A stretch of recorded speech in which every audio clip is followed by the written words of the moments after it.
दोस्तों, सोमवार के व्रत में ये फल खाने से व्रत टूट जाता है। पूरे परिवार को लगता है पाप। अगर आप सोमवार का व्रत रखते हैं तो ये फल भूल कर भी मत खाना। भगवान शंकर नाराज हो जाते हैं और आपको भगवान शिव के क्रोध का सामना करना पड़ सकता है।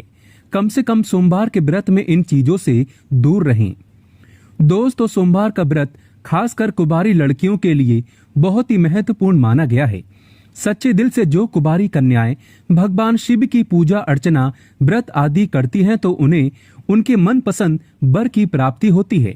सच्चे दिल से भगवान शिव की आराधना करने से भगवान शिव की तरह ही स्त्री को एक सच्चे पति की प्राप्ति हो जाती है।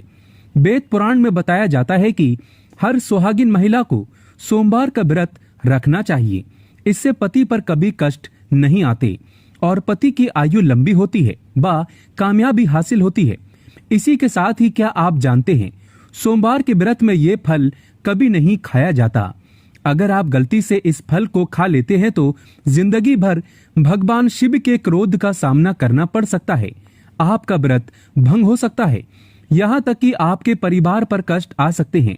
कम से कम सोमवार के व्रत में ऐसा पाप कभी ना करें। दोस्तों, एक बार सच्चे दिल से भगवान शिव का जयकारा जरूर लगाएं। ओम नमः शिवाय, जय माता पार्वती। हमारा चैनल जरूर सब्सक्राइब करें। तो चलिए जानते हैं। दोस्तों, नंबर 1, शास्त्रों में कहा गया है कि व्रतधारी को उधार मांगकर फल आदि नहीं खाना चाहिए। इससे पाप लगता है और व्रत अधूरा रह जाता है।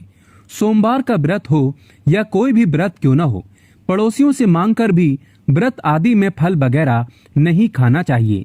व्रत में उधार मांगकर खाने से व्यक्ति का व्रत झूठा हो जाता है।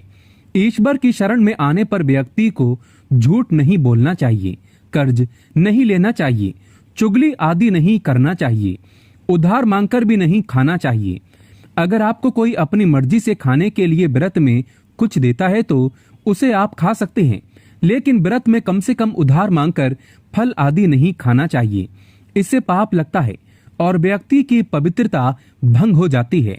दोस्तों, नंबर 2, सोमवार का व्रत हो या सावन का व्रत, आपको नाशपाती नहीं खाना चाहिए। दरअसल इस फल का नाम नाश यानी नाश करने वाला होता है, इसीलिए इस फल को व्रत में नहीं खाना चाहिए। व्रत आदि को छोड़कर किसी और दिन आप कभी भी खा सकते हैं, लेकिन अगर जिस दिन आपका व्रत हो उस दिन नाशपाती का सेवन नहीं करना चाहिए। भगवान को भी नाशपाती नहीं चढ़ाना चाहिए। दोस्तों, नंबर 3, कुट्टू या सिंगाड़े का आटा खाने से भी आपका व्रत टूट सकता है। आपको बता दें, लंबे समय से रखा हुआ आटा आपका व्रत भंग कर सकता है। दरअसल पुराने आटे में घुन आदि कीड़े वगैरह पड़ जाते हैं जो ठीक तरह से दिखाई भी नहीं देते।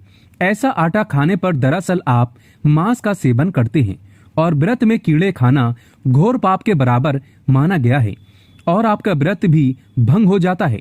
व्रत में ताजी आटा खाना चाहिए। लंबे समय से रखे हुए आटे में कीड़े पड़ जाते हैं, ऐसा कभी ना करें। व्रत हमेशा शुद्धता में ही रखना चाहिए। दोस्तों, जानकारी पसंद आए तो एक सब्सक्राइब तो बनता है और कमेंट बॉक्स में लिखें ओम नमः शिवाय।